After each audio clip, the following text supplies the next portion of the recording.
Hoy nos toca comenzar con una parte fundamental de la filosofía, que es la filosofía de la naturaleza.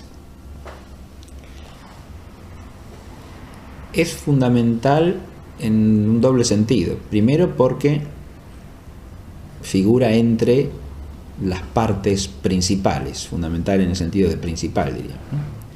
Y segundo, porque es una entrada del conjunto de la filosofía. Es, si no la puerta de entrada, una de las puertas de entrada en la filosofía entera.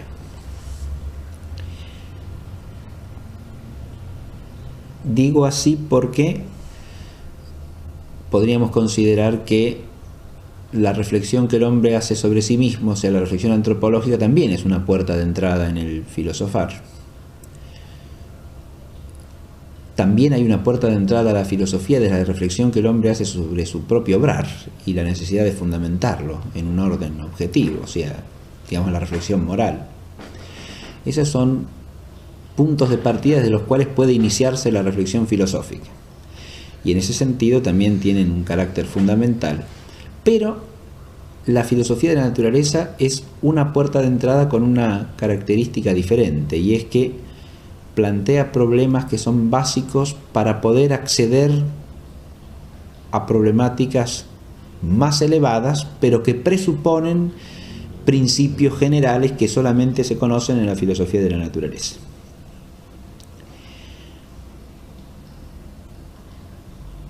Además, tiene el carácter de constituir la entrada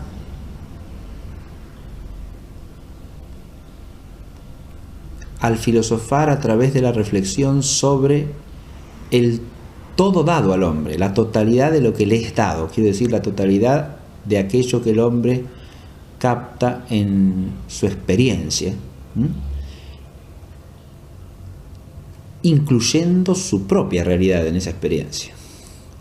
El todo de la realidad dada es precisamente lo que podemos llamar naturaleza.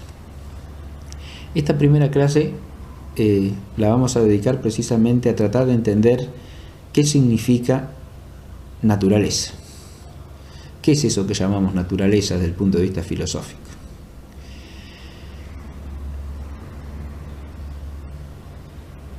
La noción misma de la naturaleza es algo que hoy día tenemos que hacer el esfuerzo de retomar y de concebir con cierta lucidez, porque es una noción que de alguna manera nos es cada vez más lejana, por lo menos a la gente de hoy día que vive en las ciudades, en virtud de que nos movemos ordinariamente en un mundo de objetos más bien artificiales, no naturales, es decir, un mundo fabricado por el hombre. Y esa es la inmediatez de nuestra experiencia, entonces nos cuesta relacionarnos directamente con la realidad dada. Pero además hay otros obstáculos que son más bien de carácter ideológico. Uno es que solemos entender por la palabra naturaleza sin más un conjunto de fenómenos, es decir, de objetos de sensación.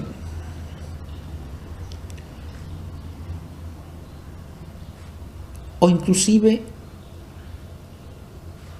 ese conjunto de fenómenos en cuanto podemos visualizarlo según ciertas leyes o generalidades que nos proporcionan las ciencias. Es decir, hablamos de naturaleza ya de una manera mediada, tanto ideológicamente como cognitivamente a través de cierto tipo de conocimiento sobre la realidad natural.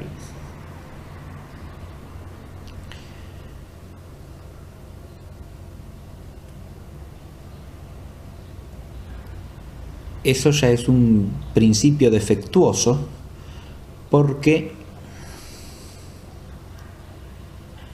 primero que nada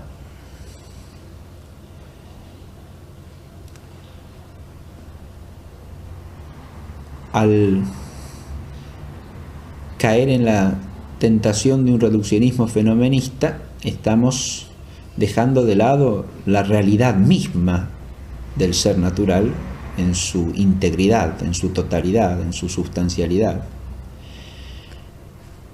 Y por otro lado, al verla a través de ciertas teorías o de ciertas hipótesis a veces, ¿no?, tendemos a confundir el ser mismo de la naturaleza con conjeturas que los hombres elaboramos acerca de la naturaleza.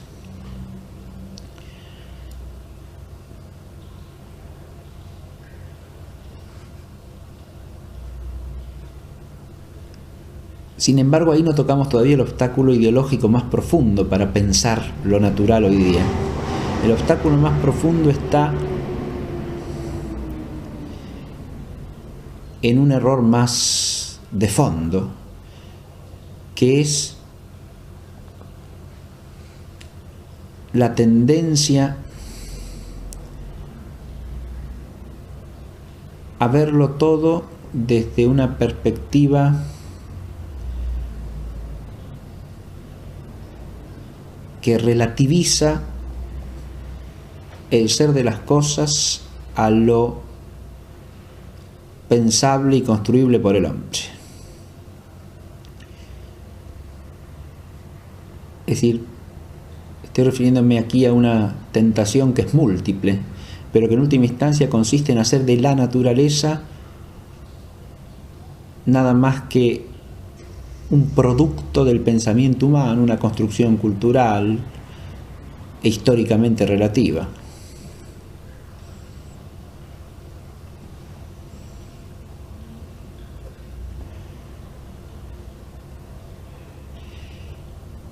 Con lo cual ha desaparecido la posibilidad de entender, pensar, contemplar la naturaleza.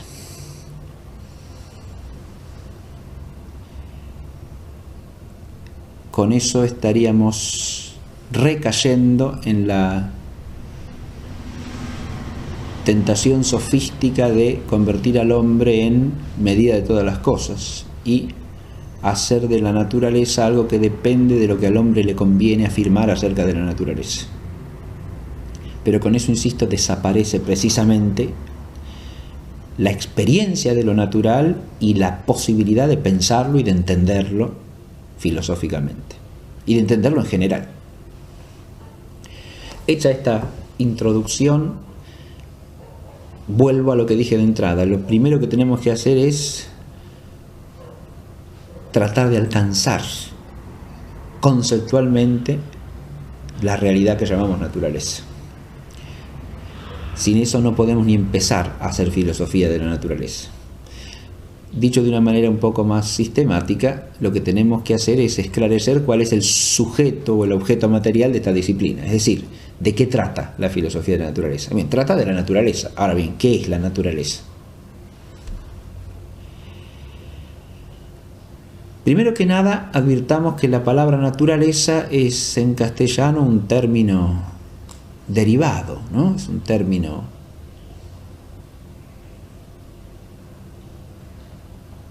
abstracto,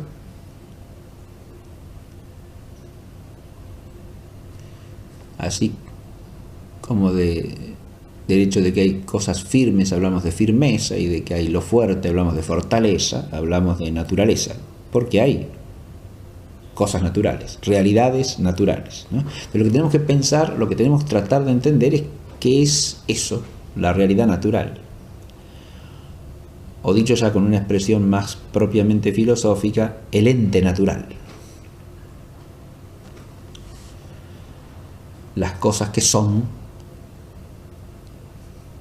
naturales, que son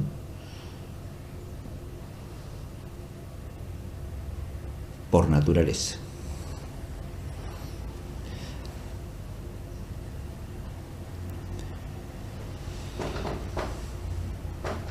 Si nosotros queremos entrar en esta noción de naturaleza, podemos recorrer dos vías que son complementarias entre sí. En primer lugar, tratar de explicar positivamente qué es la naturaleza. Y luego tratar de reforzar y precisar esa noción por contraposición con las cosas que no son naturaleza, es decir, deslindando la naturaleza de lo que se le distingue, de lo que se le contrapone bajo algún respecto.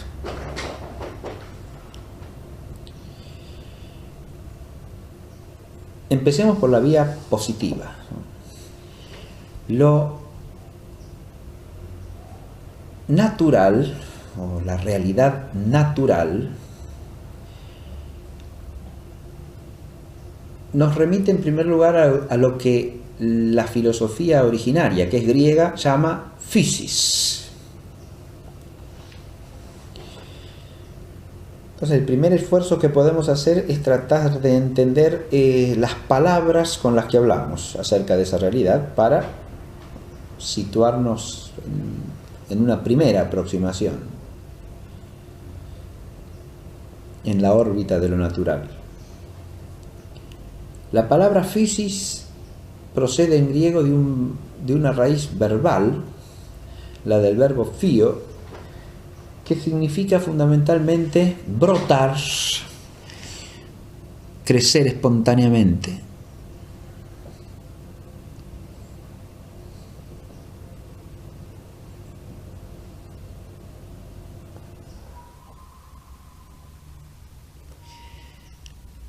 En ese brotar o crecer espontáneamente queda origen en griego también a la palabra que significa en general planta,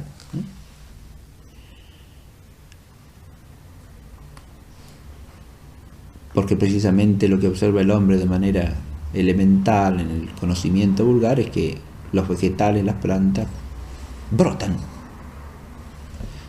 nacen y crecen espontáneamente, de suyo. Pero partiendo de esa noción, la lengua griega ha usado esa raíz para aludir a todas las cosas que tienen, como la planta que brota y que crece, una actividad propia, espontánea, y a aquello que brota de esa actividad. Ahí es donde engarza el término griego con el latino. Nuestra palabra latina naturaleza viene del adjetivo natural, naturalis en latín, que a su vez deriva del sustantivo natura. Y este procede del verbo nascor, el verbo que significa nacer.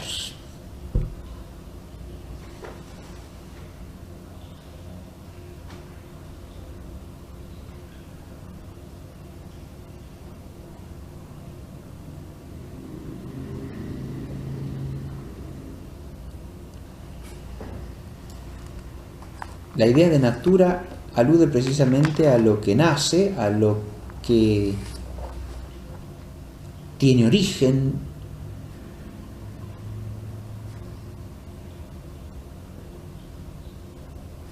espontáneamente, de nuevo,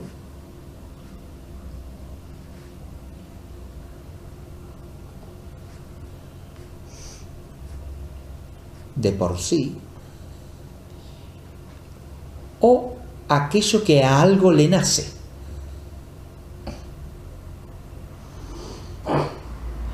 Decimos que algo es natural en una cosa cualquiera en el sentido de que le nace, le surge como de su ser, de su interior.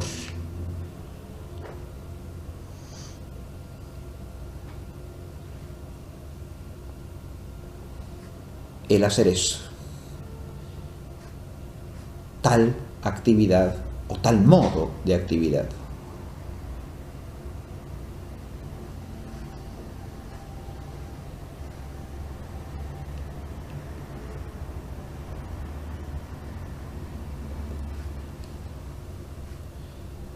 Cuando en castellano aludimos a que algo es lo que a cierto ser o a cierta persona le nace, queremos decir que es algo que brota, para volver a la idea griega, de ese ser o de esa persona espontáneamente y como el efecto propio de lo que esa cosa es.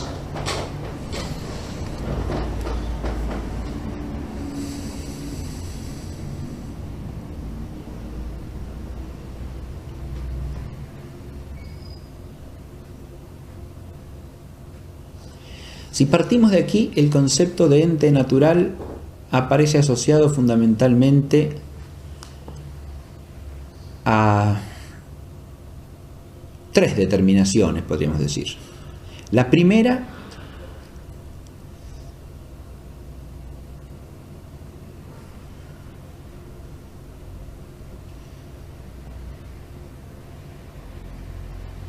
es la de la actividad.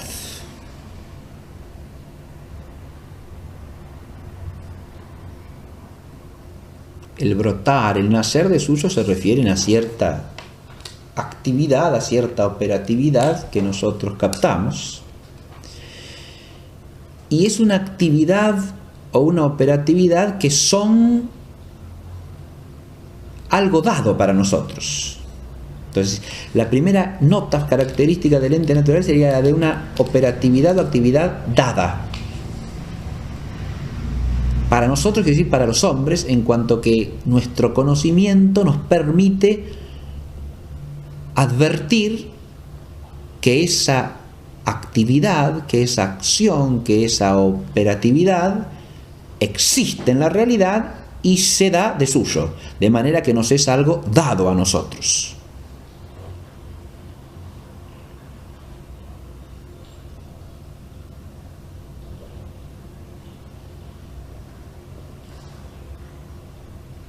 Nos encontramos con que el sol que vemos asomar cada mañana nos ilumina y nos calienta. Nos encontramos con que crecen los cardos en la pampa. Nos encontramos con el viento que nos sacude el cabello cuando lo tenemos, o la ropa. Nos encontramos con los astros que vemos en el cielo nocturno, nos encontramos con nuestra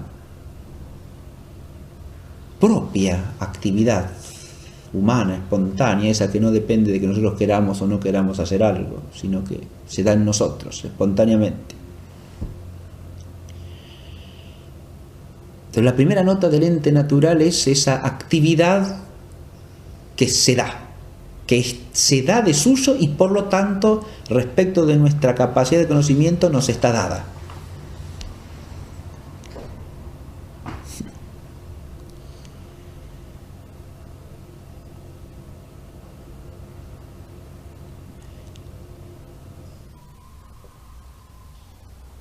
La segunda nota que está implícita en esa idea germinal acerca del ente natural es la de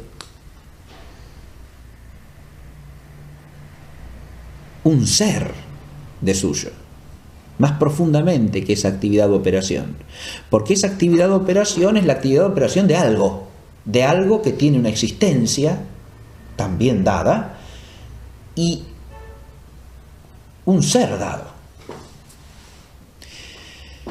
que tiene tales actividades y operaciones espontáneas porque es lo que es.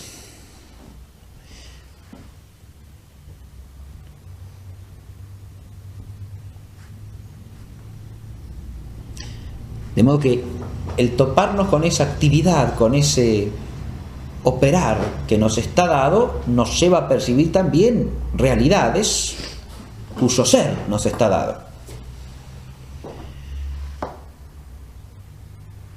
Son seres, son realidades existentes que como tales nos están dadas.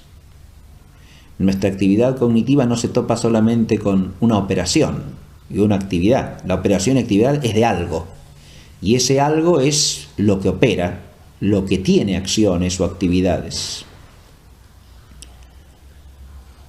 Me encuentro, por lo tanto, con que la naturaleza, que alude primariamente a una actividad o operación espontáneas, alude a la actividad y operación espontáneas de algo que existe como dado, que existe como de suyo, por lo tanto, naturalmente.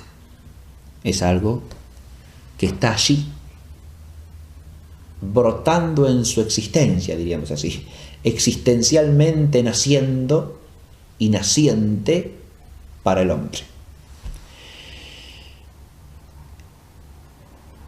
Pero la tercera nota que hay que advertir es que ese algo es un algo determinado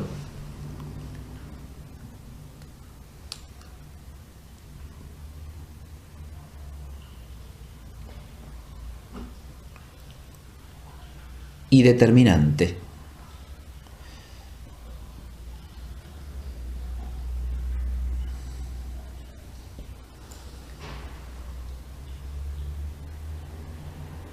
Y con estas dos designaciones estoy apuntando precisamente a las dos dimensiones que ya habíamos captado de lo natural.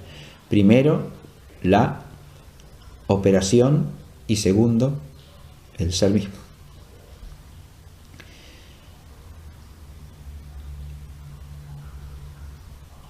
En el sentido de que el ser sería precisamente lo determinante de la operación, que es algo determinado.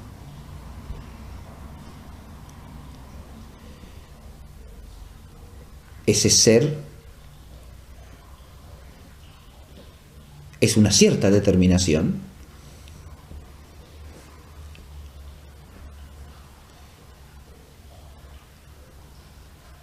que se da espontáneamente y nos está dada como determinación.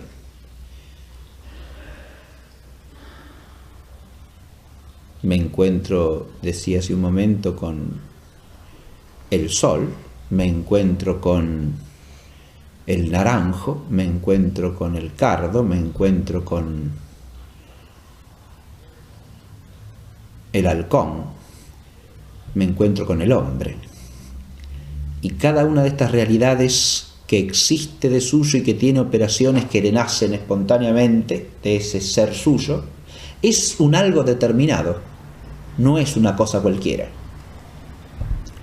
Y precisamente porque es un algo determinado, decimos en general que tiene una naturaleza. Acá usamos el término abstracto. Que tiene una naturaleza viene a querer indicar que tiene una determinación propia de la que nace cierta actividad y no otra.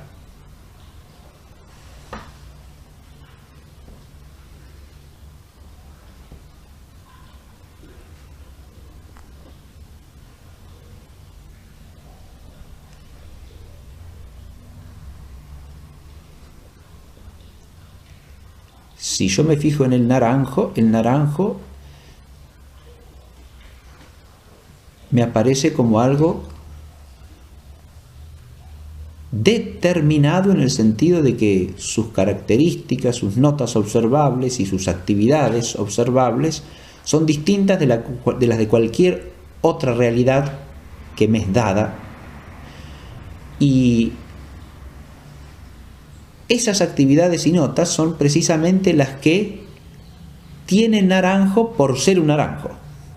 O sea, ese ser que le está dado y que me está dado a mí en cuanto al conocimiento es un ser que determina que el naranjo tenga las notas observables y las actividades o acciones o operaciones que tiene como lo que es. Y esa determinación es una determinación con la que me encuentro, de nuevo. Es decir, es algo de suyo, algo dado. Esa expresión, lo dado, alude a que yo me encuentro con eso y, por lo tanto, me veo remitido a entender que es de suyo, de por sí.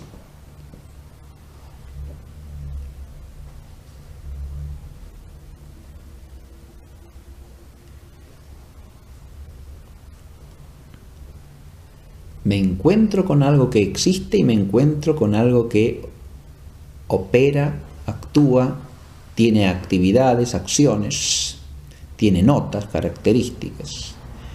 Pero tanto eso que es como sus actividades son algo determinado.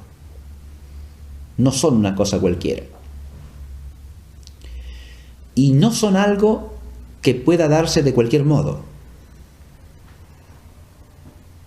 Si nos encontramos con algo que está dado, que por lo tanto debe ser reconocido como algo que es de suyo o de por sí, y es un de por sí que tiene una determinación.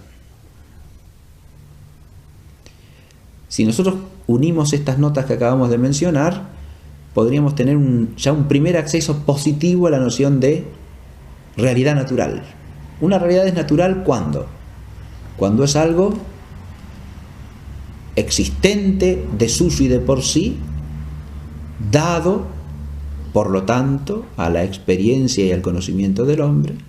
Es algo que tiene actividades que espontáneamente y de por sí brotan de eso que es, y tanto lo que es como esas actividades son algo determinado. El ser tiene una determinación que es a su vez determinante para las actividades.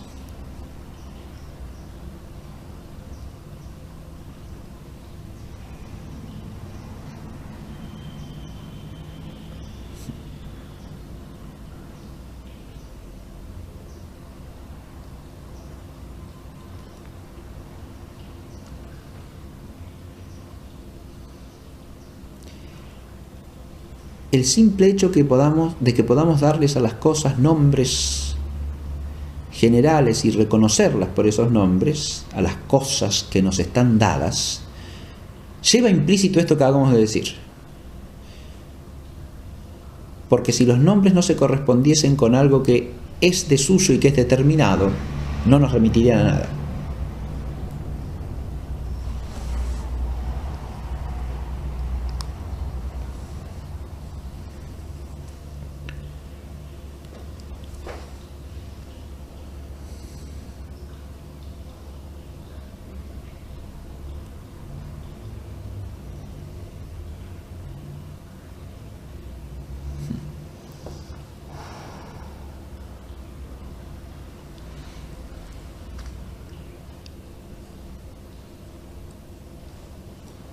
Ahora bien, este primer aspecto de la aproximación a la realidad natural hay que completarlo necesariamente por una serie de contraposiciones. Porque cuando decimos que está dado, que es de suyo, está por lo menos allí implícita, está latente, una aclaración o un conjunto de aclaraciones. Cuando decimos que es algo que le está dado al hombre, inmediatamente nos surge, espontáneamente nos surge casi la necesidad de decir, le está dado, se lo encuentra el hombre, porque no es algo que pone él, no es algo que hace existir él, si no es algo que nosotros hacemos ser o hacemos existir. Y esta negación es la que termina de aclararnos ese estar dado y ese ser de suyo.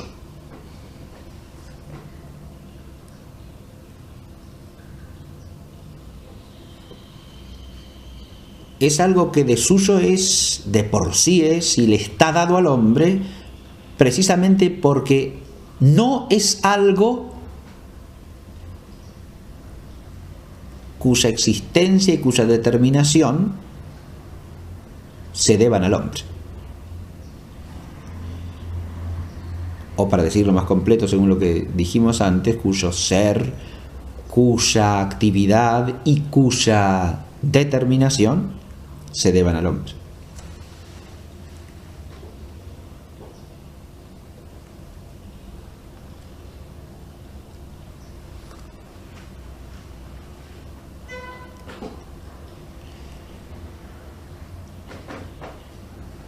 Cuando decimos se deban al hombre, ¿a qué aludimos? Aludimos primariamente a la actividad específicamente humana, es decir, a la actividad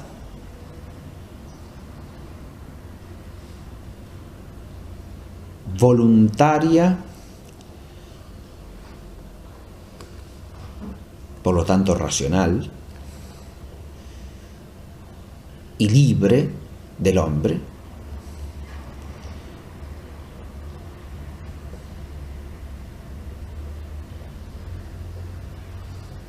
y aludimos también antes que a eso la actividad de conocimiento del hombre. A través del conocimiento el hombre toma contacto primariamente con ¿qué? Y precisamente con lo que le está dado, es decir, con la realidad natural. Es obvio que en nuestra experiencia concreta, real, también nos topamos juntamente con realidades naturales y no naturales, ya vamos a aclarar esto enseguida. Pero si nosotros, por un esfuerzo de abstracción, prescindiésemos de todo aquello que brota del obrar voluntario y racional del hombre, el hombre todavía tendría frente a sí la totalidad de las cosas que son de suyo, ante su conocimiento. Entonces, la naturaleza es lo que le está dado al hombre porque no es algo que brote de la actividad del hombre. Ya desde los orígenes del pensamiento filosófico griego, la physis, o sea, la naturaleza o la realidad natural, se contrapone primariamente a tres cosas.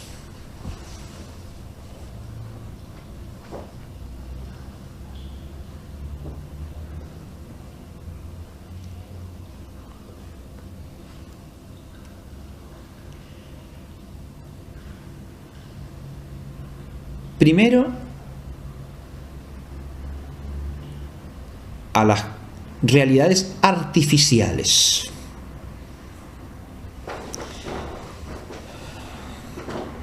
A los productos del hacer humano y del arte humano.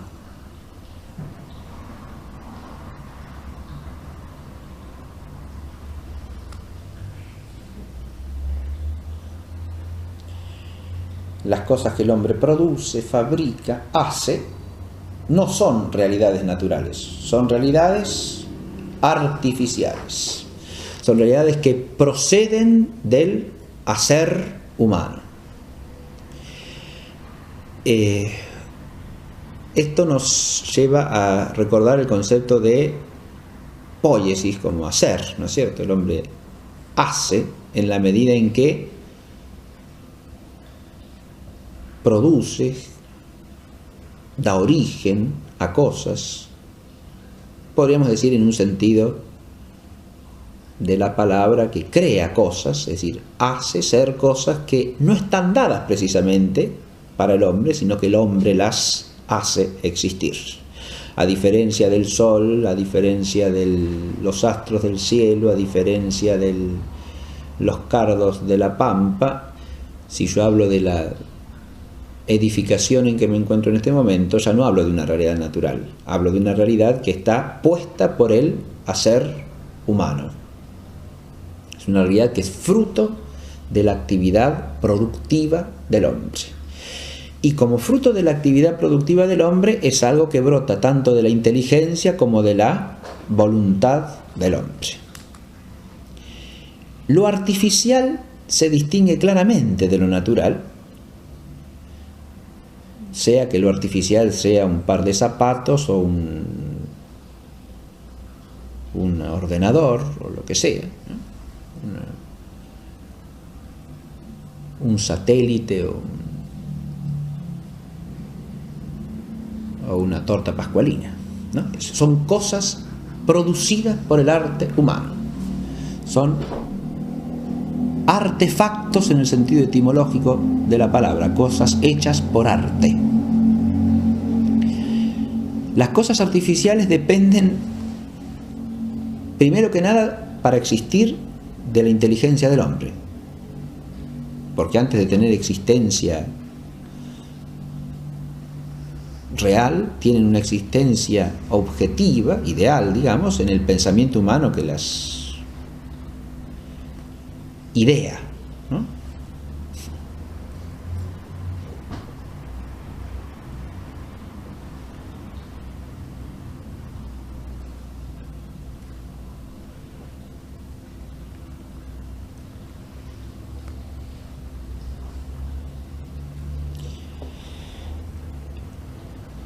Pero además dependen para existir de la voluntad del hombre. El hombre tiene que querer que eso exista.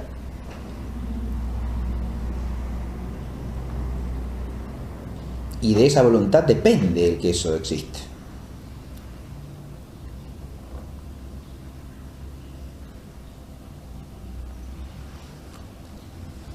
Pero además depende de la actividad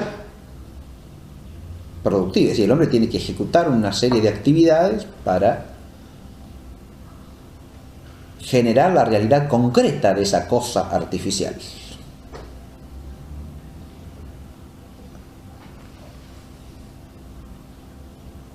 Tiene que desarrollar una serie de acciones transformadoras de lo que le es dado para que eso artificial llegue a existir concreta y realmente. Y ya con esto he dicho algo que estaba implícito. Toda esa actividad del hombre, desde la ideación hasta la producción final de la cosa artificial, son imposibles sin la realidad natural. El hombre necesita conocer primero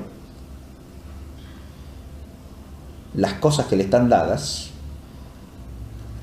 para poder llegar a formar imágenes e ideas de las cosas que él puede producir.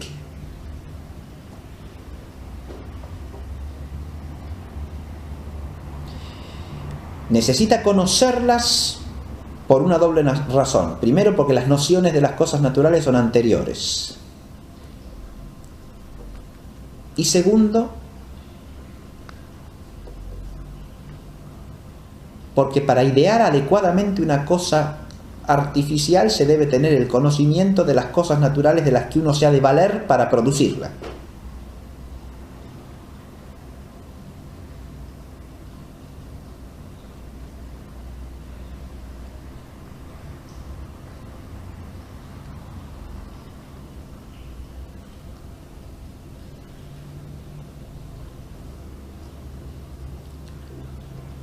Lo que he querido decir es esto, con un ejemplo. Antes de formar la idea de una mesa, el hombre ha debido conocer en la naturaleza cosas planas, resistentes, que le diesen posibilidad de apoyar algo sobre eso establemente. Y entonces ha podido formar la idea de algo productible de esa suerte. Pero además, para poder producir una mesa, para formar la idea productiva de una mesa, tengo que conocer los materiales de los que me voy a valer para hacer la mesa, qué características tienen, qué propiedades tienen, y en consecuencia cómo los he de trabajar, cómo los podré trabajar. Si no tengo ese conocimiento natural previo, no puedo de ninguna manera formar una idea auténticamente productiva de la mesa. Lo que estoy queriendo decir es que desde el punto de vista de la inteligencia y de los sentidos, tiene que haber un conocimiento previo de la realidad natural para que pueda formarse siquiera la idea de una cosa artificial. Segundo, para producirla, necesito también lo dado. Todo arte humano trabaja sobre lo que está dado en la naturaleza. El arte humano es una actividad que crea. El arte humano es una actividad que crea, entre comillas, secundariamente, es decir, que produce cosas a partir de realidades ya dadas. Realidades que tienen sus determinaciones ya dadas por naturaleza y que le sirven al hombre precisamente por sus determinaciones naturales.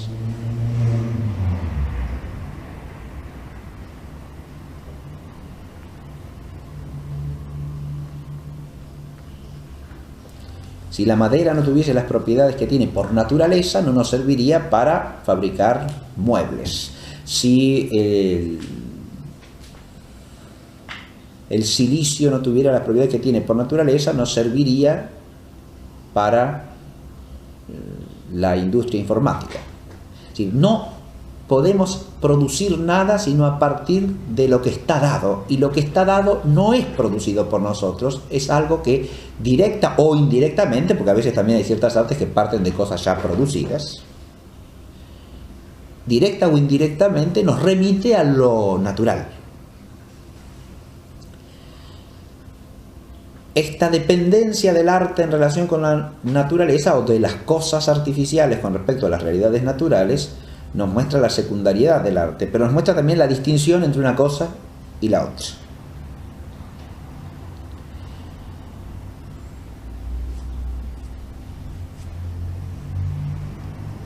El arte humano también puede intervenir modificando realidades naturales. En ese caso es difícil decir que hay una cosa producida por el hombre. Me refiero, por ejemplo, a lo que sucede con los injertos en la botánica o como se hace hoy día ya con lo que suele llamarse la biotecnología, transformaciones más sofisticadas de la realidad naturalmente.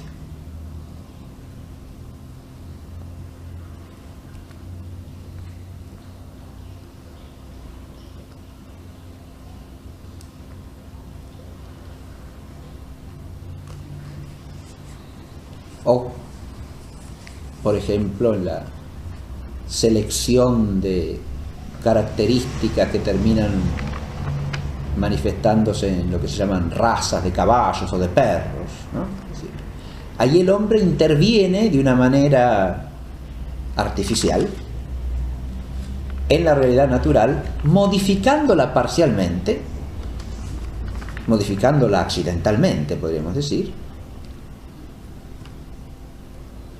Pero de nuevo, eso presupone siempre la realidad natural sobre la que se produce esa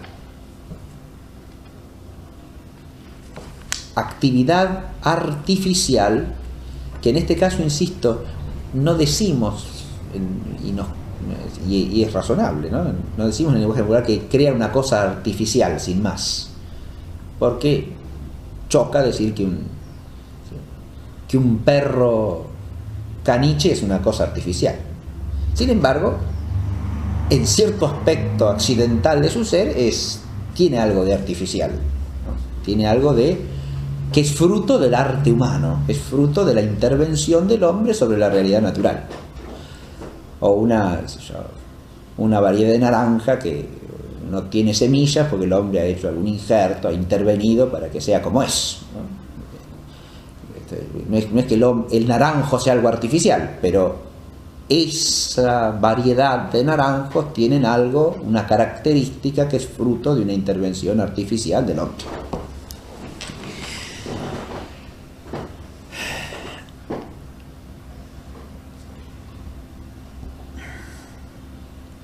En cualquier caso, permanece el hecho fundamental, y es que el arte humano no es posible sino en base a lo dado en la naturaleza.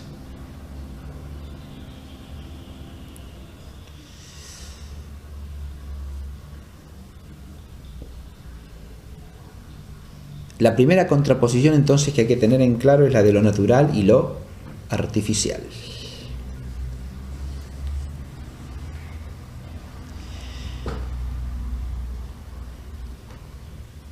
Y desde ya cabe advertir esto: lo artificial, como fruto de una actividad voluntaria y libre del hombre, es responsabilidad del hombre. Es algo de lo que el hombre es responsable.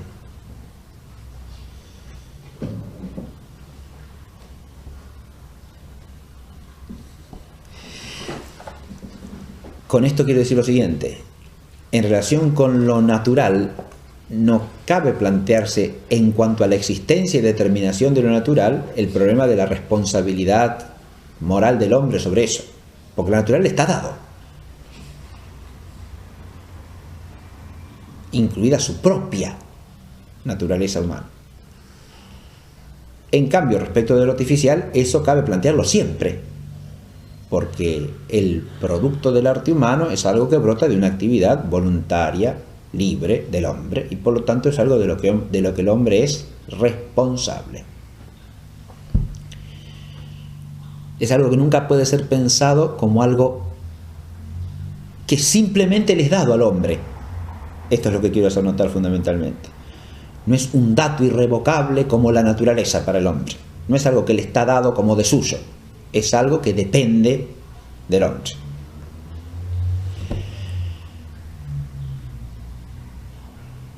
Eso es lo primero que se contrapone por distinción al ser natural, ¿no? A la realidad natural, la realidad artificial. Lo segundo que se contrapone a la realidad natural es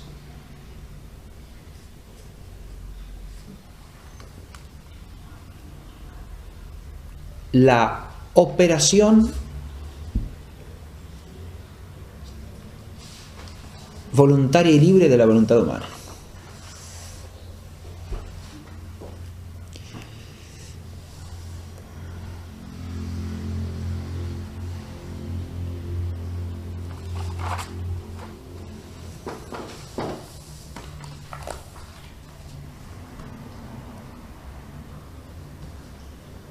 Ahora ya no estamos en la esfera del hacer, sino en la esfera del obrar.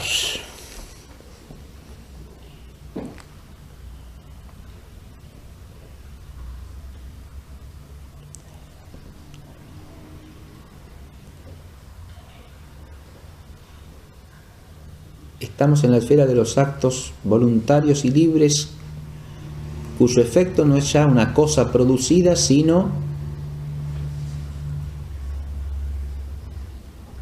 una operación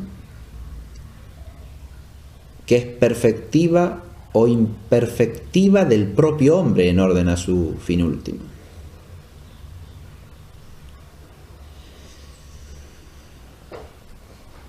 Pero en el hombre esas operaciones tienen una característica que es lo que permite contraponerlas a la naturaleza como lo que es dado y de suyo. Y esa característica es el carácter libre de la operación humana.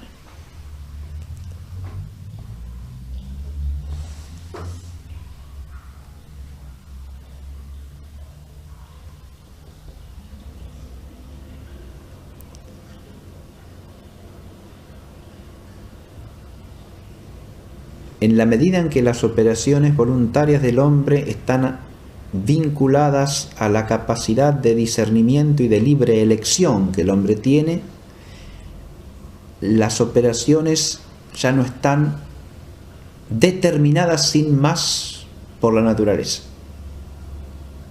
Decíamos al hablar de naturaleza en sí misma, de modo positivo, que la naturaleza implica una determinación, porque esa actividad y operación que se da en la cosa que es de suyo es una actividad determinada, es esa, sí o sí.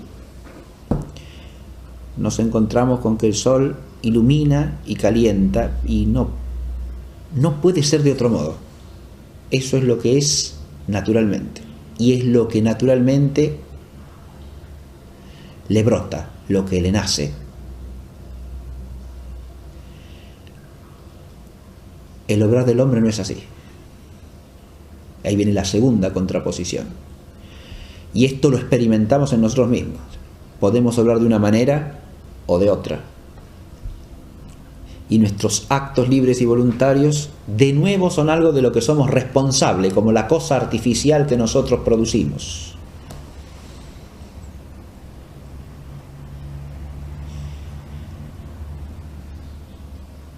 Aquí viene precisamente a cuento ese término que los griegos antiguos usan en general para hablar de esto, que nosotros llamamos el libre arbitrio de la voluntad, es decir, la autexusía, es decir, una suerte de autodominio o autoposesión que el hombre tiene de sus actos. Eso lo permite la racionalidad y la voluntariedad libre del acto humano. Y se da en la medida en que se dan esas notas de racionalidad y voluntariedad libre del acto.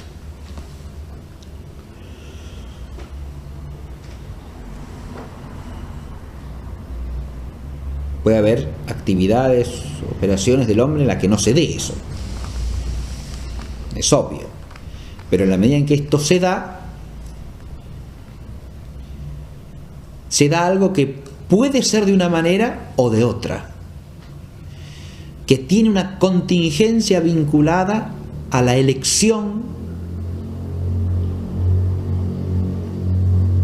voluntaria y responsable que el hombre hace, a la decisión que el hombre toma respecto de lo que obra. De eso tampoco decimos que acontece por naturaleza.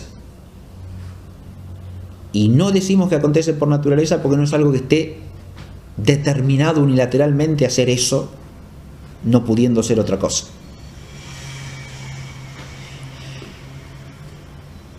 Tenemos acá entonces una segunda esfera de realidad que no es sin más la realidad natural. La primera es la realidad artificial. La segunda es la realidad que podemos llamar moral. La realidad de los actos de los que el hombre es responsable moralmente. Ya podemos advertir con toda claridad, puestas estas dos realidades que se contraponen a lo natural, que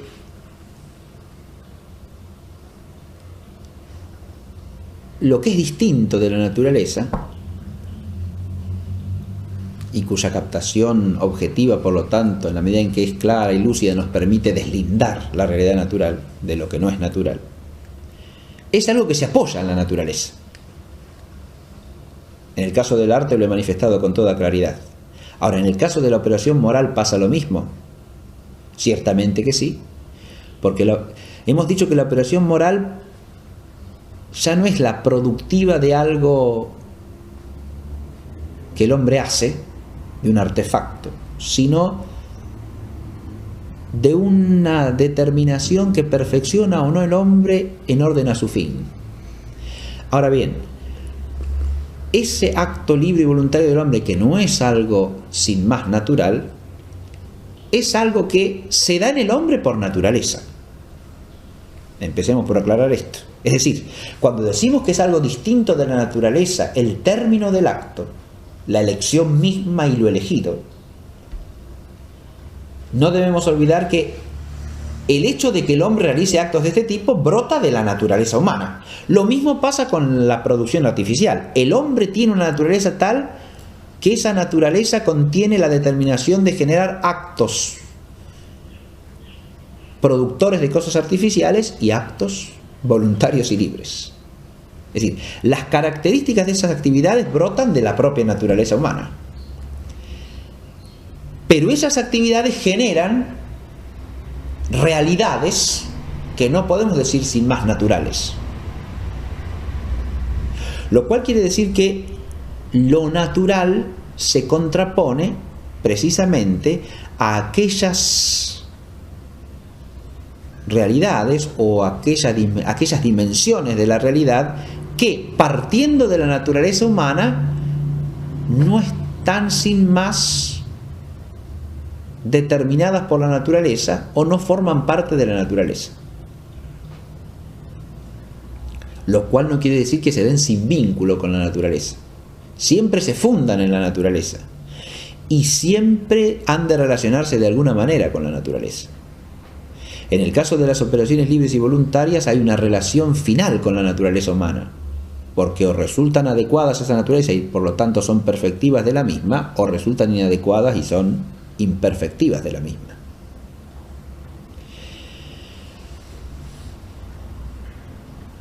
Hay una tercera esfera de realidad que se contrapone también a lo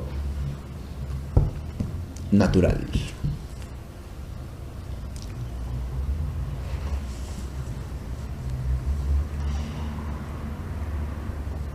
Es lo que los antiguos griegos entendían bajo el término nomos, fundamentalmente, es decir, lo que nosotros llamaríamos lo convencional.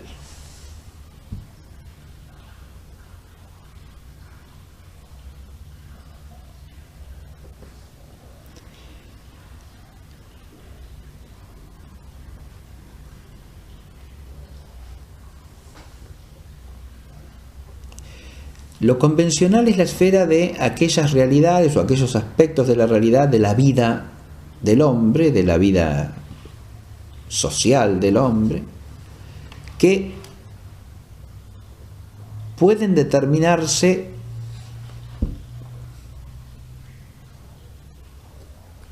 arbitrariamente de una manera o de otra. De modo que, para establecer cierta determinación, ordinariamente lo que se hace es cierta convención, es decir, se establece el hacerlo de una manera y no de otra.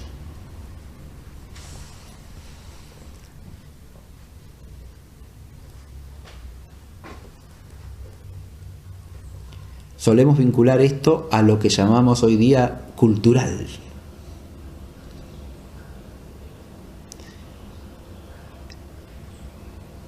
En un uso muy impropio de la palabra cultura, porque ahí cultural quiere decir relativo a cierta sociedad o a cierto contexto histórico-social. Y es evidente también que en la realidad humana hay cosas que son así, que son convencionales. Que los hombres nos saludemos entre nosotros dándonos la mano o inclinando la cabeza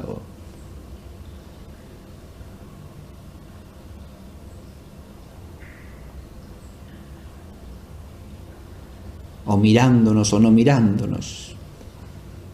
Y bueno, eso podemos decir que puede darse de una manera o de otra. Es también fruto de una cierta libre determinación. Eso lo comparte con la esfera de las realidades morales, ¿no?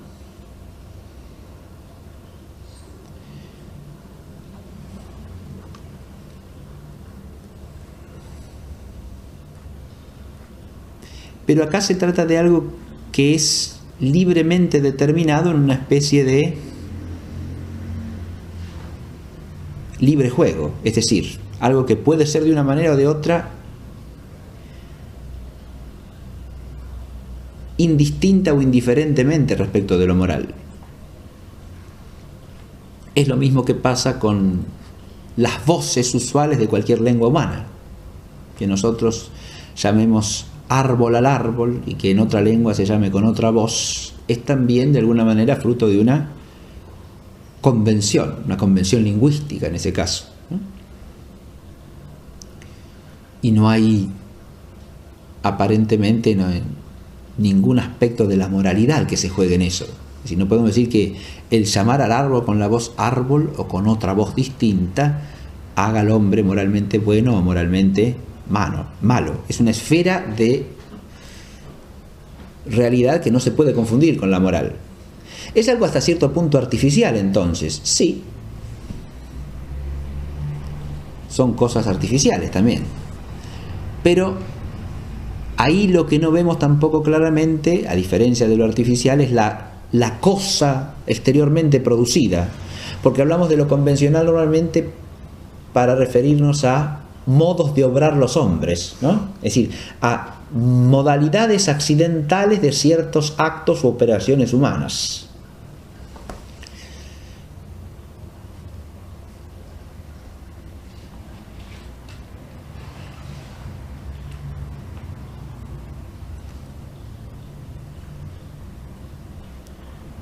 Modalidades accidentales que son medios de expresión, medios de significación, medios de ordenamiento de esferas de actividad, como supongamos las normas de tránsito, ¿no? O las señales del tránsito.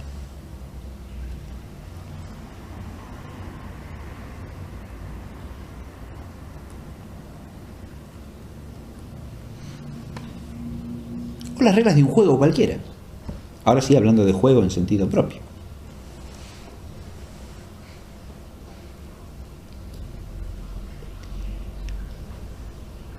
Juego de la mancha o un juego deportivo. Tenemos así convenciones, ¿no? Es decir, determinaciones que recaen sobre actividades humanas, dándoles una modalidad específica, ¿no? Podemos decir que eso es natural, y tampoco precisamente en el mismo sentido que las dos esferas anteriores. La realidad de lo convencional es una realidad que depende del arbitrio del hombre y que es hecha existir por el hombre, por lo tanto no tiene la característica de lo natural. Ni lo artificial, ni lo libre y voluntario, o sea, lo moral humano, ni lo convencional son lo natural.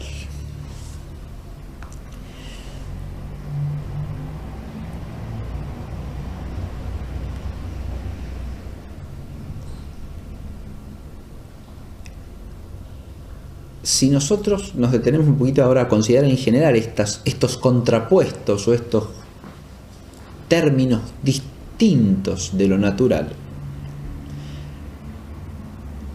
nos damos cuenta, primero que nada, que los tres términos que se oponen a lo natural tienen que ver con una realidad natural, que es el hombre. Al decir esto estoy diciendo dos cosas. La primera, el hombre como realidad se está dado a sí mismo y por lo tanto no es ni algo artificial, ni algo convencional, ni algo moralmente decidido por el propio hombre. Eso es clarísimo en los tres términos de contraposición, porque los tres tienen por sujeto necesario al hombre. Si no existiese el hombre con su naturaleza, ninguna de esas tres cosas sería posible. Ni lo artificial, ni lo moral, ni lo convencional.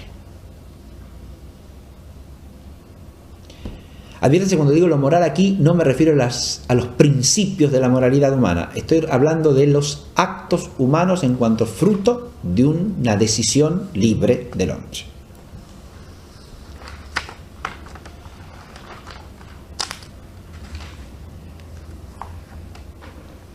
El sujeto real de esas tres esferas de realidad que se distinguen de lo natural es el hombre. Por lo tanto, cuando decimos esto no estamos diciendo que el hombre no es natural. Estamos diciendo exactamente lo contrario. Estamos diciendo que el hombre como realidad es una realidad natural, pero que de esa realidad natural que es el hombre brota lo que se distingue de lo natural. Con esto nos encontramos ante una sorpresa, ¿no? Por lo menos, algo que es digno de asombro. Es decir, lo que se distingue de lo natural brota del hombre, que es una realidad natural.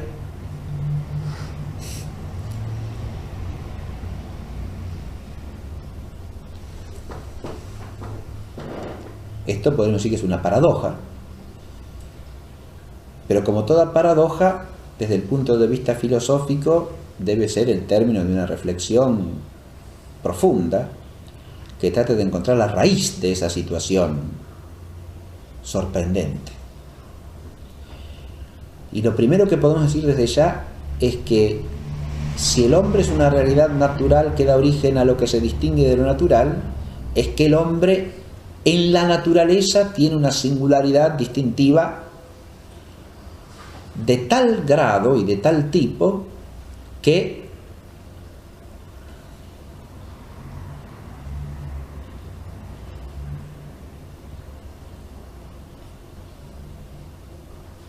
se distingue profundamente de toda otra realidad natural.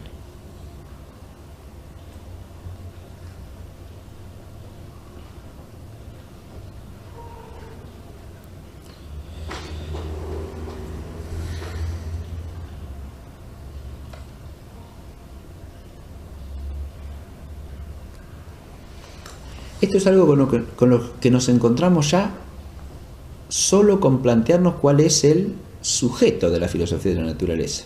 Es decir, con tratar de entender esa noción de realidad natural, distinguiéndola de lo que se distingue de lo natural.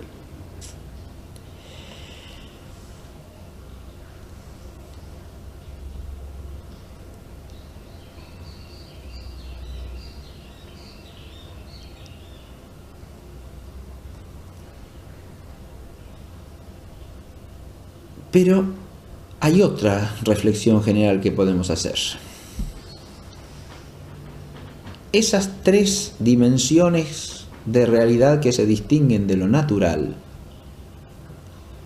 como ya dijimos, se distinguen de lo natural partiendo de lo natural.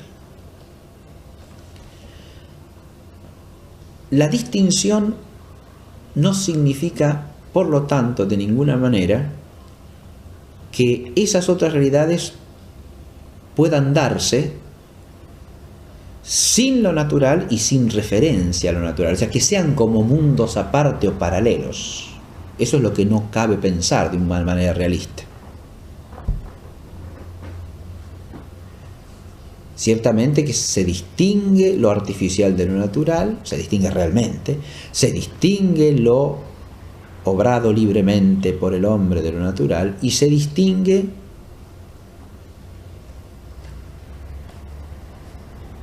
lo convencional de lo natural. Así es.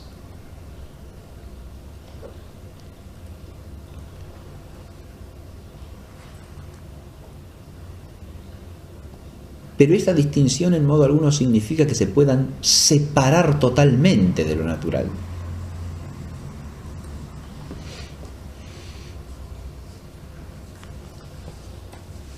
Y para decirlo de la manera más simple posible, adviértase que, como ya dijimos en el primer aspecto de la reflexión, brotan de una realidad natural que es el hombre. Pero ahora decimos otra cosa.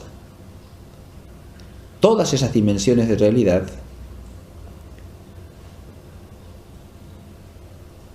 tienen sentido y finalidad solo en relación con esa realidad natural que es el hombre.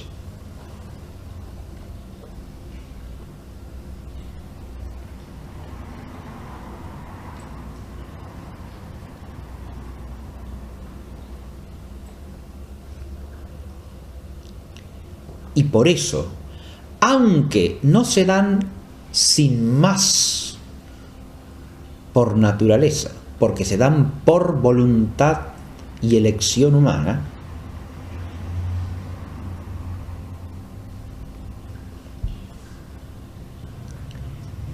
sí se dan desde la naturaleza y para la naturaleza. Y más aún, deben darse conforme a la naturaleza.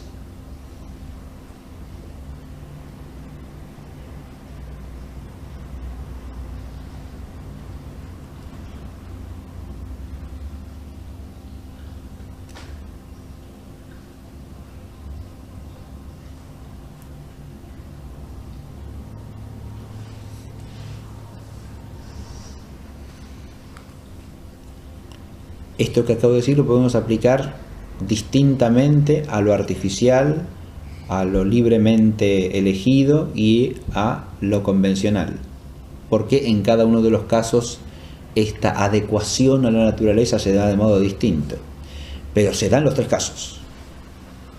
El ente artificial es siempre un medio del vivir humano y por lo tanto está llamado a ser un medio adecuado de la planificación del vivir humano. La libre elección humana también es directamente una operación perfectiva o imperfectiva del hombre como hombre y por lo tanto está llamada a ser conforme al ser del hombre. Ser que no es fruto de una libre elección humana. Fíjese, acá es donde esta perspectiva realista del concepto de naturaleza difiere radicalmente de cualquier idealismo o constructivismo ideológico que, aboliendo erróneamente el ser de las cosas, pretenda que lo que llamamos ser de las cosas no es más que el fruto de una estipulación cultural o de una convención que el hombre hace acerca de lo que es.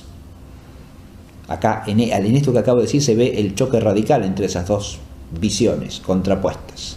Si yo digo que el ser del hombre precisamente no es algo que es fruto de una libre elección del hombre, lo que estoy diciendo es que hay un ser del hombre que es anterior a toda operación humana y que es la raíz de las operaciones humanas y que es la raíz que posibilita que la operación humana sea propiamente humana y tenga las características que tiene, que sea una operación racional, voluntaria, libre.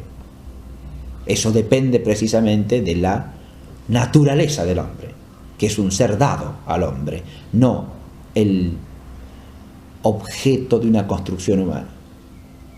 lo cual sería asimilarlo a lo artificial o a lo convencional.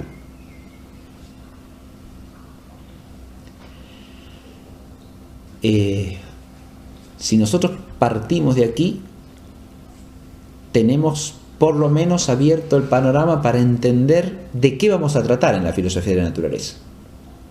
En la filosofía de la naturaleza no podemos tratar precisamente de estas esferas de realidad directamente, que son las esferas no naturales de la realidad, o sea, aquellas que, siendo secundarias respecto a la naturaleza, brotan por el obrar voluntario y libre del hombre.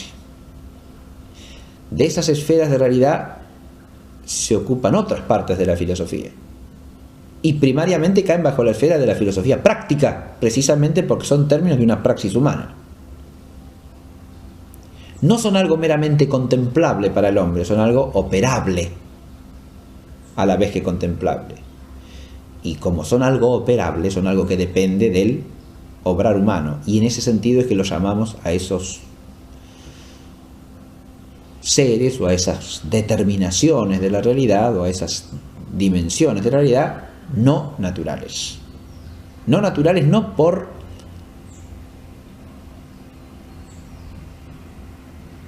carencia de vínculo con la naturaleza, sino no naturales en el sentido de que no son algo dado en la naturaleza misma. O mejor dicho, no son lo natural, el ente natural, lo que le está dado al hombre sin más. Son algo que el hombre está llamado a realizar, y por lo tanto no son la naturaleza.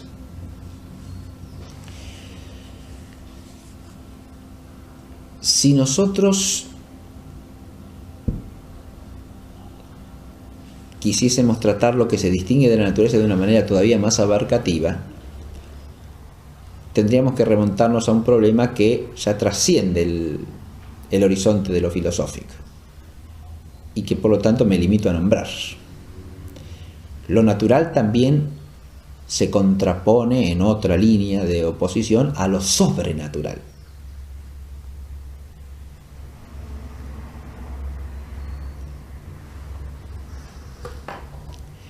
Pero el planteo de esta línea de contraposición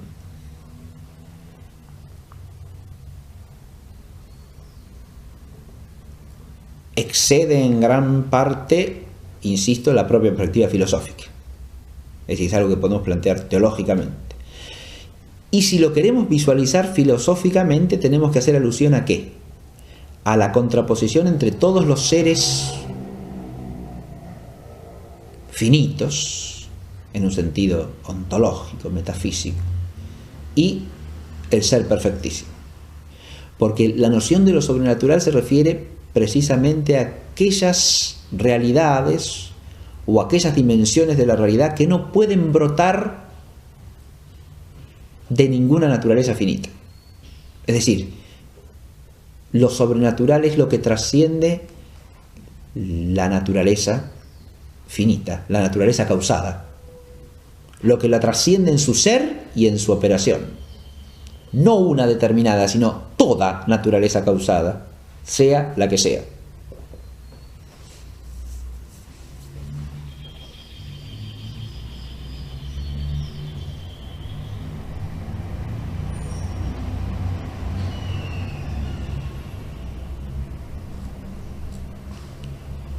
Aquí nos encontramos con otra línea de contraposición de lo natural, pero que desde una perspectiva cristiana no podemos obviar mencionar, por lo menos, porque la naturaleza en la oposición con lo no natural, artificial, libre y convencional, aparece como lo fundante y lo abarcante respecto del otro, que es lo secundario.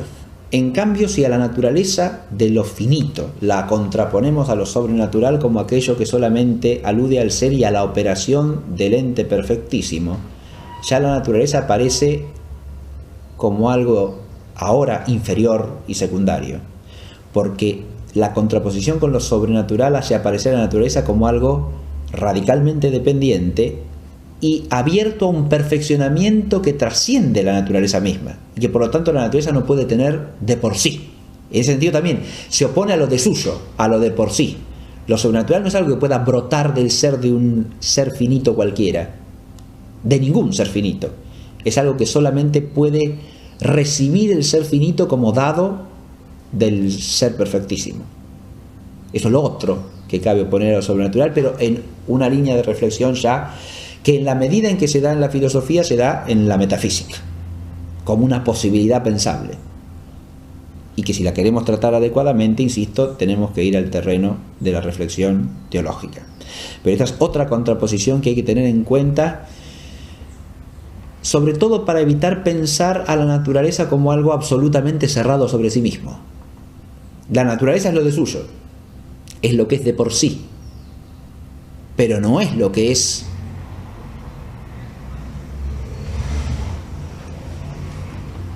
por sí y para sí.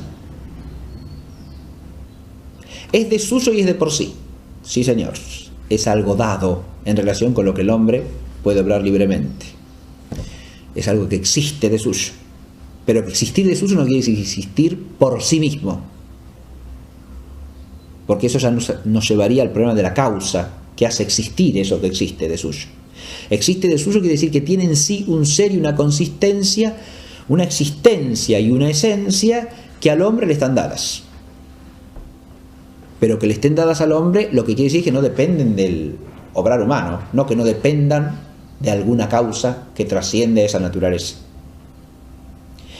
Y a su vez, que existe de suyo y de por sí, no quiere decir sin más que existe para sí. Porque el para sí alude a la finalidad última. Y si todos los seres que llamamos naturalezas, en primera instancia, son seres finitos, hay que plantearse si el para sí último de su existencia puede radicar en alguno de ellos o no.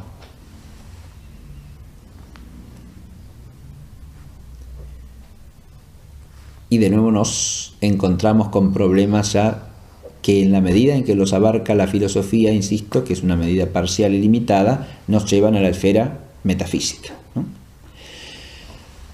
Con esto lo que he tratado de hacer es situar el concepto de ser natural, ¿no? El ser natural no es ni el ser artificial, ni el ser libremente elegido, ni el ser por el hombre, ni el ser convencional, ni es tampoco el ser sobrenatural. Este es el deslinde respecto de lo que no es, ¿no? Tenemos que tratar, por lo tanto, de esas realidades que, no siendo nada de eso que se le contrapone, son lo que, siendo de suyo, es la realidad primaria con la que el hombre se encuentra. Con la que el hombre se encuentra al existir, al experimentar la realidad en la que él a su vez se encuentra a sí mismo. Y se encuentra a sí mismo como parte de esa realidad. Esta es una última deformación que tenemos que evitar. Y esta es ideológica, a eso aludí al comienzo. La idea de oponer la naturaleza al ser del hombre. Que eso viene de la mentalidad subjetivista e idealista del fenomenismo. Es decir, si se llama naturaleza al conjunto de los fenómenos, y fenómenos son los objetos del conocimiento humano, y el hombre es el sujeto que los conoce, o incluso que los constituye, entonces el hombre se contrapone a la naturaleza. Por lo menos como sujeto es otra cosa.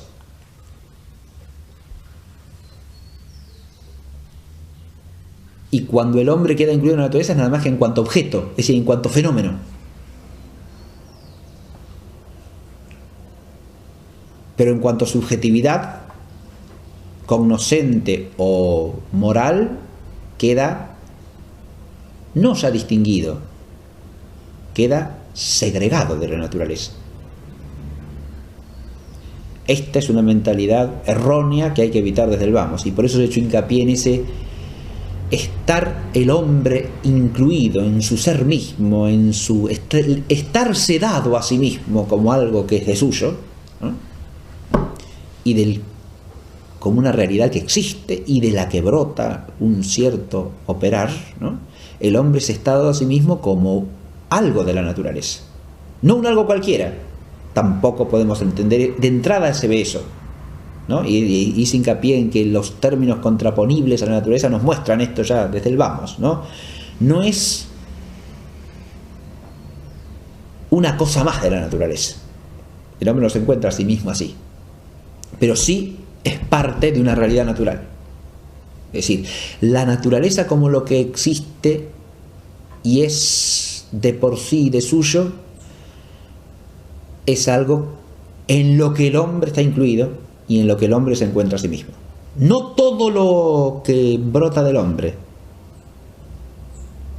porque ahí nos encontramos precisamente con lo que se puede distinguir de la naturaleza, porque no todo brota del hombre de esa manera unilateralmente determinada y de pura espontaneidad que es la determinación natural de la operación.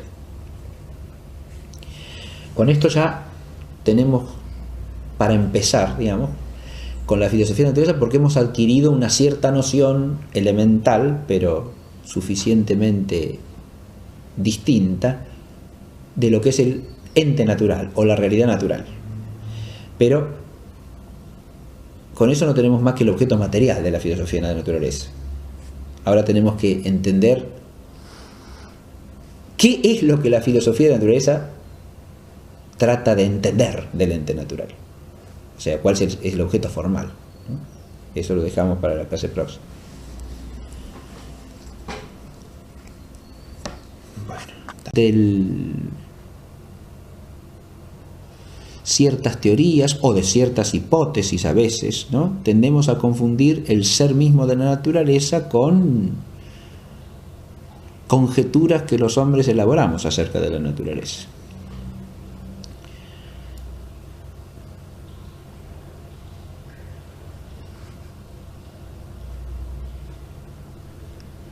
Sin embargo, ahí no tocamos todavía el obstáculo ideológico más profundo para pensar lo natural hoy día. El obstáculo más profundo está en un error más de fondo, que es la tendencia a verlo todo desde una perspectiva que relativiza el ser de las cosas a lo pensable y construible por el hombre. Es decir, estoy refiriéndome aquí a una tentación que es múltiple, pero que en última instancia consiste en hacer de la naturaleza nada más que un producto del pensamiento humano, una construcción cultural e históricamente relativa.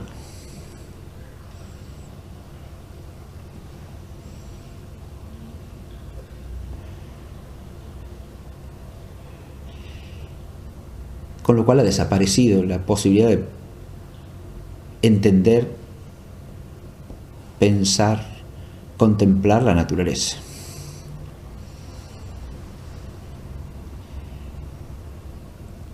Con eso estaríamos recayendo en la tentación sofística de convertir al hombre en medida de todas las cosas y hacer de la naturaleza algo que depende de lo que al hombre le conviene afirmar acerca de la naturaleza. Pero con eso, insisto, desaparece precisamente la experiencia de lo natural y la posibilidad de pensarlo y de entenderlo filosóficamente y de entenderlo en general. Hecha esta introducción, vuelvo a lo que dije de entrada. Lo primero que tenemos que hacer es tratar de alcanzar conceptualmente la realidad que llamamos naturaleza. Sin eso no podemos ni empezar a hacer filosofía de la naturaleza. Dicho de una manera un poco más sistemática, lo que tenemos que hacer es esclarecer cuál es el sujeto o el objeto material de esta disciplina. Es decir, ¿de qué trata la filosofía de la naturaleza? Bien, trata de la naturaleza. Ahora bien, ¿qué es la naturaleza? Primero que nada, advirtamos que la palabra naturaleza es en castellano un término derivado, ¿no? Es un término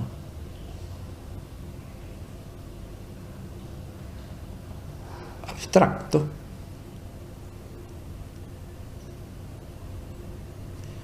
Así como del hecho de que hay cosas firmes, hablamos de firmeza, y de que hay lo fuerte, hablamos de fortaleza, hablamos de naturaleza, porque hay cosas naturales, realidades naturales, ¿no? Pero lo que tenemos que pensar, lo que tenemos que tratar de entender es qué es eso, la realidad natural. O dicho ya con una expresión más propiamente filosófica, el ente natural. Las cosas que son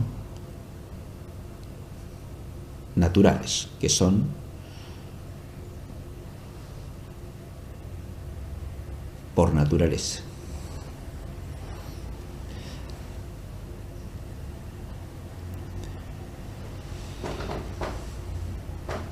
Si nosotros queremos entrar en esta noción de naturaleza, podemos recorrer dos vías que son complementarias entre sí. En primer lugar, tratar de explicar positivamente qué es la naturaleza. Y luego tratar de reforzar y precisar esa noción por contraposición con las cosas que no son naturaleza, es decir, deslindando la naturaleza de lo que se le distingue, de lo que se le contrapone bajo algún respecto.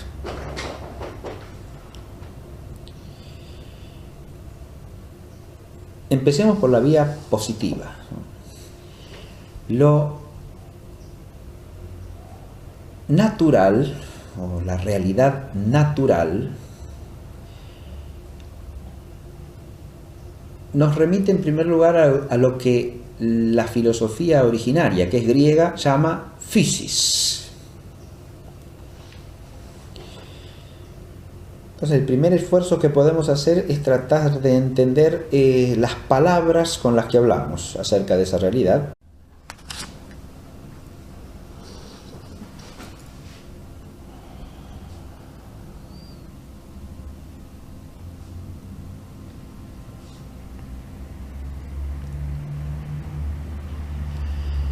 Hoy nos toca comenzar con una parte fundamental de la filosofía, que es la filosofía de la naturaleza. Es fundamental en un doble sentido. Primero, porque figura entre las partes principales, fundamental en el sentido de principal, diría, ¿no? Y segundo, porque es una entrada del conjunto de la filosofía. Es, si no la puerta de entrada, una de las puertas de entrada en la filosofía entera.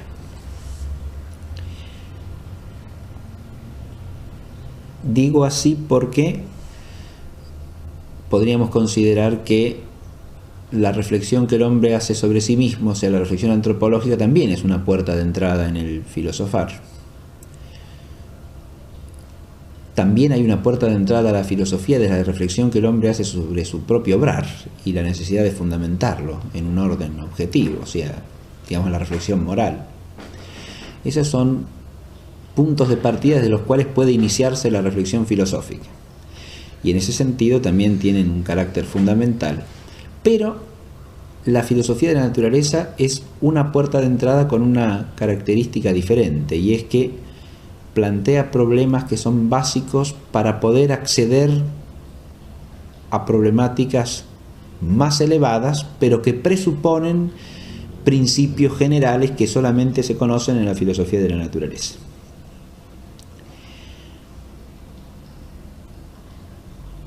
Además, tiene el carácter de constituir la entrada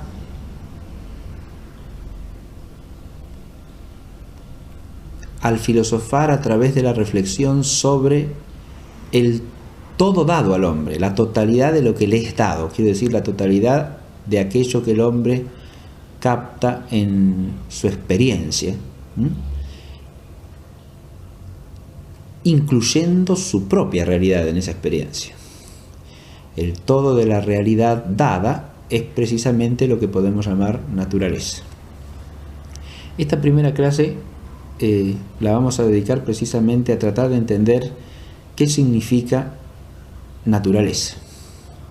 ¿Qué es eso que llamamos naturaleza desde el punto de vista filosófico?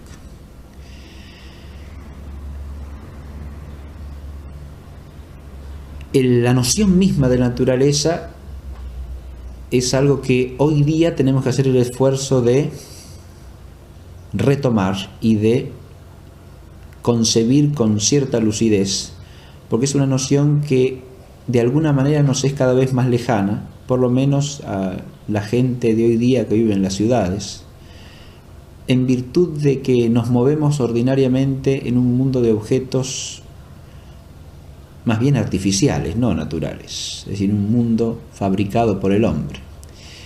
Y esa es la inmediatez de nuestra experiencia, entonces nos cuesta relacionarnos directamente con la realidad dada. Pero además hay otros obstáculos que son más bien de carácter ideológico. Uno es que solemos entender por la palabra naturaleza sin más un conjunto de fenómenos, es decir, de objetos de sensación.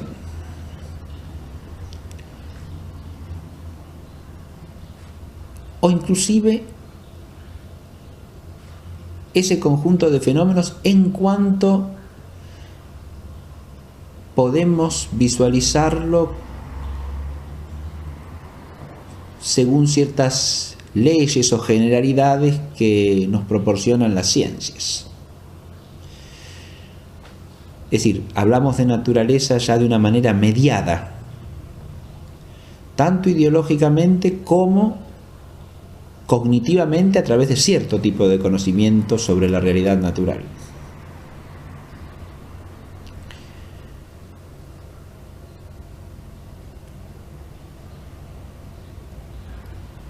Eso ya es un principio defectuoso porque, primero que nada,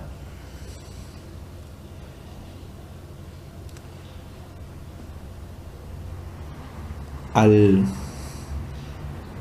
caer en la tentación de un reduccionismo fenomenista, estamos dejando de lado la realidad misma del ser natural en su integridad, en su totalidad, en su sustancialidad. Y por otro lado, al verla al través, para situarnos en una primera aproximación, en la órbita de lo natural. La palabra physis procede en griego de una raíz verbal, la del verbo phio, que significa fundamentalmente brotar, crecer espontáneamente.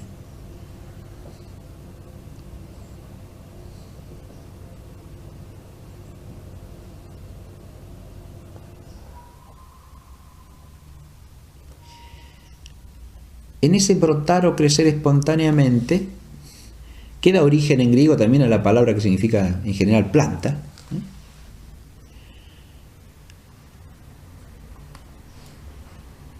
porque precisamente lo que observa el hombre de manera elemental en el conocimiento vulgar es que los vegetales, las plantas, brotan, nacen y crecen espontáneamente, de suyo.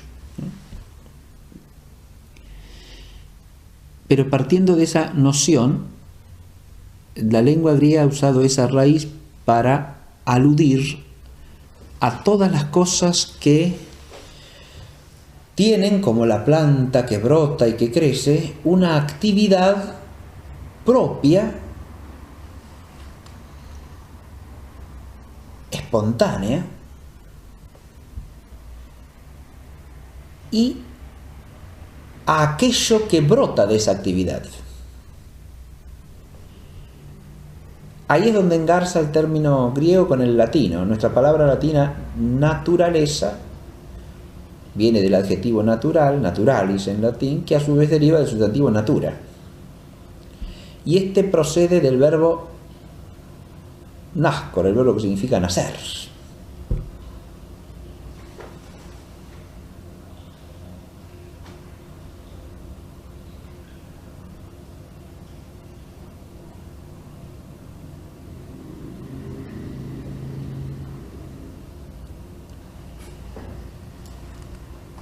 La idea de natura alude precisamente a lo que nace, a lo que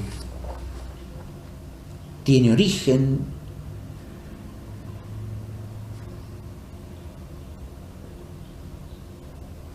espontáneamente, de nuevo,